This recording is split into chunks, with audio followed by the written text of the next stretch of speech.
Clase virtual 5. La improcedencia del amparo y las vías de integración de la ley. Dado la dinámica protectora y reparadora del juicio de amparo, resulta indispensable la existencia de una afectación a nuestra esfera jurídica. En caso contrario, este no tiene fundamento y por lo tanto se puede concluir su tramitación.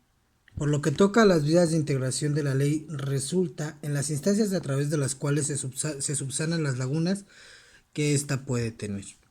La actividad de esta semana consiste en realizar un cuadro comparativo sobre los supuestos de la improcedencia, el sobreseimiento del amparo, así como de la jurisprudencia y sus supuestos, la cual te permitirá identificar las vías de integración de la ley. Para su elaboración utiliza el material de apoyo proporcionado en el área de material de consulta. Toma en cuenta que para que la actividad se considere completa es necesario cumplir con los siguientes requisitos. En primera instancia, como en todos los trabajos anteriores, la carátula. No se olviden de trabajar con la carátula institucional. Posteriormente vamos a realizar el primer cuadro comparativo, el cual consiste en la improcedencia y el sobreseimiento. En este cuadro comparativo tendremos que determinar qué es la improcedencia y qué es el sobreseimiento. Por lo menos citen a dos autores. 2. Vamos a hacer un listado de las causales de improcedencia y las causales de sobreseimiento, de preferencia que venga fundamentado. Y por último vamos a dar unos ejemplos.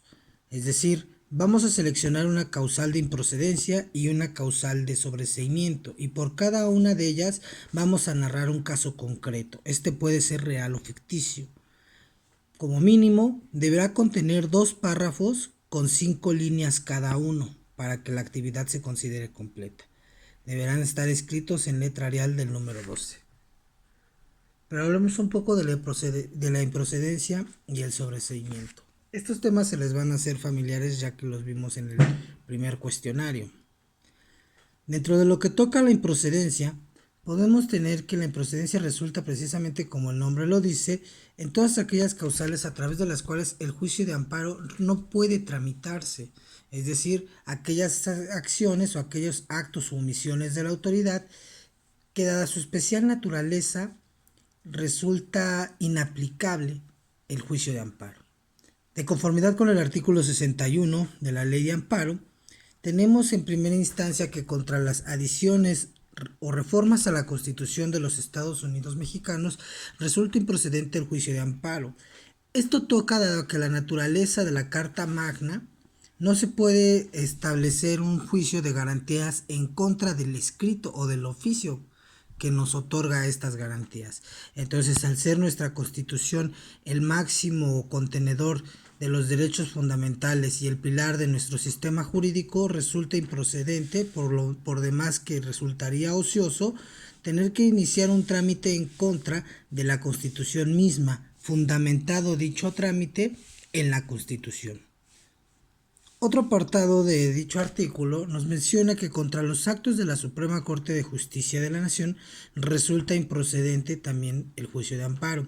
En este margen de ideas tenemos que decir que dado a que la Suprema Corte de Justicia vela precisamente por el contenido y favor de la Constitución hacia los demás órdenes jurídicos y asimismo hacia los actos de autoridad, entonces una vez que la Corte se pronuncia al respecto de alguna situación concreta que emane ya sea de una situación de constitucionalidad o inconstitucionalidad al respecto de nuestra Carta Magna, entonces se tiene que su sentencia o su resolución pues ya se cumplió con fines de hacer respetar lo que viene mencionado en nuestra Constitución política y que por ende se fundamenta en la misma. Es por este caso que resulta improcedente también tramitar un juicio de amparo en contra de un pronunciamiento de la Corte. Dado que también sería ocioso que en el caso de que se promoviera el juicio de amparo en contra de un acto de la Corte, tendría que ser la misma Corte quien tendría que modificar o ratificar su sentencia previa. Posteriormente tenemos que contra actos del Consejo de la Judicatura Federal, aquí recordemos que la figura de la presidencia de la Judicatura Federal recae precisamente en el presidente de la Suprema Corte de Justicia de la Nación y caeríamos en el mismo supuesto que acabamos de mencionar con antelación. Entonces, tenemos que dado la naturaleza de la improcedencia, esta es precisamente aquella que se da cuando el causal en el cual está fundamentándose que un juicio de amparo no resulte procedente termine dicha institución. Ahora, hay que tomar en cuenta que para diferenciar entre la improcedencia y el sobreseimiento, podemos tomar en cuenta el momento procesal en el cual ambos fenómenos están ocurriendo. En primera instancia tenemos que la improcedencia resulta pertinente previo a la tramitación del juicio de amparo. Es decir, nosotros con el escrito inicial de demanda de amparo pretendemos accionar. Recordemos que la acción resulta en una facultad que tenemos como gobernados de acudir ante la maquinaria jurisdiccional para que se pronuncie al respecto de una situación de derecho. En este margen de ideas, el hecho de que nosotros ingresemos nuestro escrito inicial de demanda no significa que el juicio de amparo ya ha iniciado, sino que el juicio de amparo inicia hasta que se recae un acuerdo admisorio. Entonces, en este margen de ideas, la improcedencia resulta previa a la tramitación del juicio de amparo. Por lo tanto, el momento procesal en el cual se dicta la misma es antes del mismo. Por otro lado, lo que toca al sobreseimiento resulta precisamente en aquellas causales o aquel fenómeno jurídico dentro del cual se puede disolver el juicio de amparo sin llegar a sentencia y por alguna además de los fenómenos que veremos a continuación, por la subsistencia de alguna causal de improcedencia que en su momento no se haya logrado percibir y que una vez tramitado el juicio se percibe que existe esta improcedencia y que por ende se concluye el juicio de amparo. Entonces hay que dejar en claro que el momento de tramitación del sobreseimiento, a contrario censo de la improcedencia, resulta ya dentro del proceso del juicio de amparo. En este caso, ambas instancias tienen por terminar el juicio de amparo antes de llegar a una resolución en el mismo. En el caso del sobreseimiento tenemos en el artículo 63 de la Ley de Amparo que este resulta procedente en primera instancia cuando el quejoso se desista de la demanda o no la ratifique. En este margen de ideas tenemos que no sé si nos basamos al supuesto del artículo 15 de la Ley de Amparo 22 constitucional, el cual faculta a cualquier persona para promover juicio de amparo en pos de una persona que se encuentre privada de su libertad y que de primera instancia no pueda promover el juicio de amparo. Una vez que la autoridad federal resguarda a dicha persona, esta persona tiene que proceder a ratificar, de acuerdo a los términos procesales, dicha demanda de amparo. Por otro lado, una vez instaurado juicio de amparo y en el cual el quejoso pos a la tramitación del mismo, es decir, una vez que le ha recaído un acuerdo admisorio o que durante algún momento procesal posterior dentro del juicio de amparo, obvio previo antes la sentencia, decida desistirse de su demanda, es decir, darla por concluida. En este caso, el sobreseimiento concluye el juicio de amparo sin que éste llegue a una conclusión. Por otra parte, tenemos que una vez que el quejoso no acredite sin causa razonable a juicio del órgano jurisdiccional de amparo haber entregado en su caso edictos para publicación de acuerdo a los términos del artículo 27 de la Ley de Amparo, una vez que se compruebe que se hizo un requerimiento a un órgano que los decretó. Entonces aquí nos habla cuando el quejoso no logra acreditar y que sin causa razonable no puede determinar haber dado cumplimiento a una disposición jurisdiccional para hacer posible la tramitación del juicio de amparo. Posteriormente nos habla que el quejoso muera durante el juicio si es que el acto reclamado solo afecta a su persona. En este margen de ideas, recordemos que el juicio de amparo se tramita para ventilar y proteger la esfera jurídica de nosotros como gobernados y que en este margen de ideas somos nosotros los gobernados quienes ventilamos una afectación en nuestra esfera jurídica de derechos y que una vez que nosotros detectamos que un acto u omisión de la autoridad genera dicha violación, siguiendo el principio de instancia de parte agraviada y agravio personal y directo, es el quejoso quien tramita dicha instancia de amparo. Luego entonces, si durante el proceso de amparo fallece el quejoso, no hay esfera jurídica que violentar. Pudiera darse el caso de que existieran terceros interesados a los derechos del quejoso o que, dado una sucesión, pudieran ventilarse ciertos derechos que se pudieran desprender de la existencia de dicho juicio de amparo. En este margen de ideas estaríamos ante un supuesto diverso, y dado a lo mencionado en la fracción tercera de la ley del artículo 63 de la ley de amparo, que menciona que el quejoso muera durante el juicio, esto solo se aplicará si, como sigue mencionando el artículo, el acto reclamado solamente afecta a su persona. Es decir, que como es el quejoso quien se vería directamente afectado en su esfera jurídica, al fallecer no hay esfera que proteger, y que en un sentido contrario, si hubiese más personas que también ventilaran derechos durante la existencia de dicho juicio de amparo, como mencionamos hace un momento a través de una sucesión, entonces tenemos que estas personas pueden dar continuidad a dicha instancia de amparo, y en este margen de ideas el sobreseimiento no operaría. Entonces así tenemos que estas dos figuras son figuras que tienen por dar a terminado la institución del juicio de amparo, sin necesariamente tener que llegar a una sentencia en el mismo. Por otra parte, por lo que toca a los medios de integración de la norma jurídica, tenemos que son aquellas instituciones a través de las cuales se pretende subsanar las lagunas que la ley pueda tener al momento de su creación, y que se van haciendo evidentes conforme se van tramitando los diversos juicios o conforme se van generando los diversos fenómenos jurídicos a través de los cuales los gobernados nos damos cuenta o ventilamos que existe alguna ambigüedad o alguna cuestión que no queda clara al respecto de una norma jurídica específica.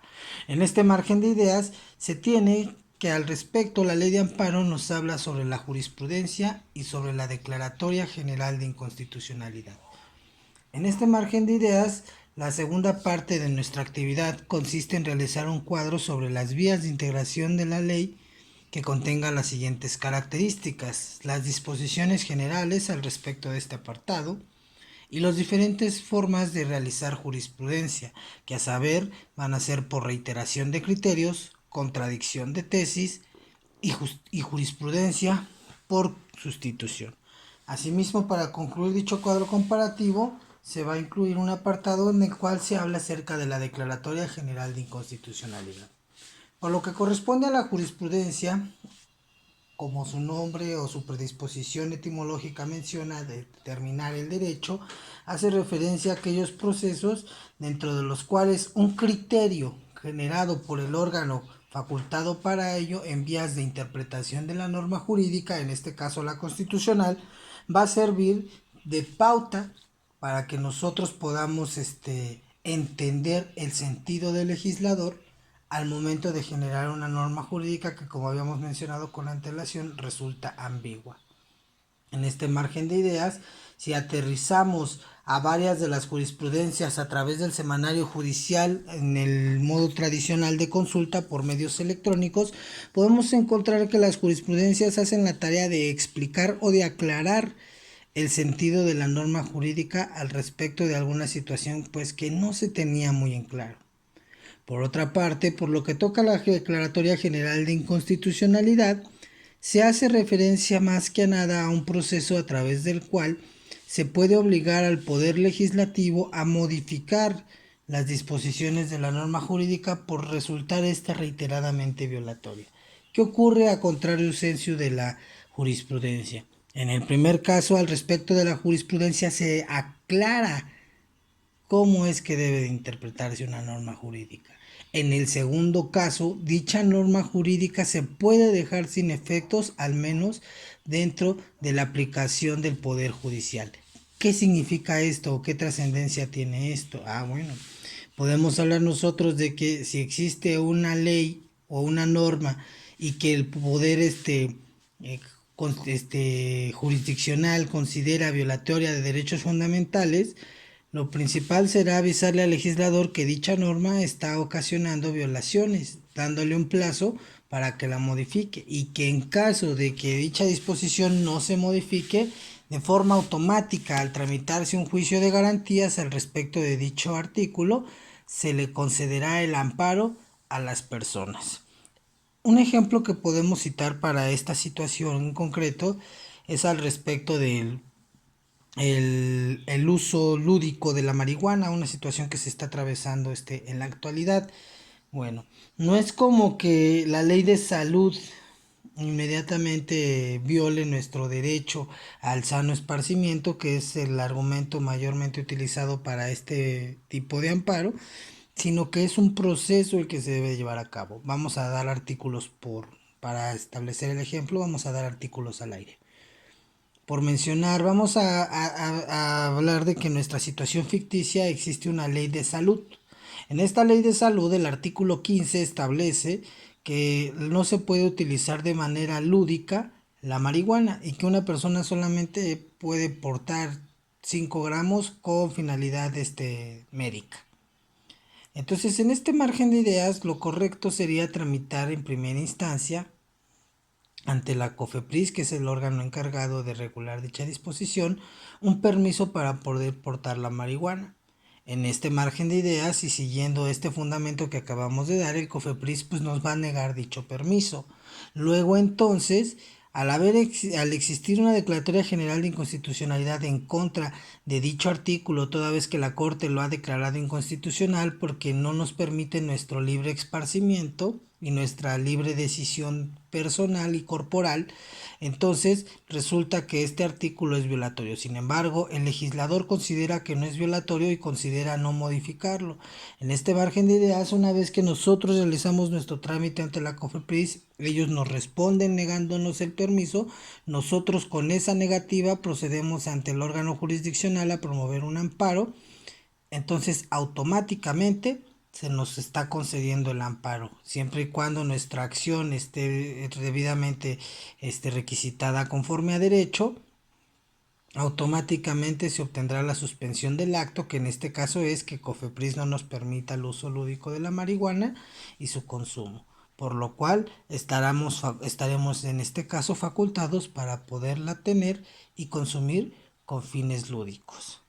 En este margen de ideas se logra integrar la ley no a través de una interpretación, pero sí a través de un respeto de las garantías, a través de un órgano constitucional que se genera precisamente para que ninguna norma jurídica, ningún acto de autoridad u omisión de las mismas vulneren nuestros derechos fundamentales. Muchas gracias.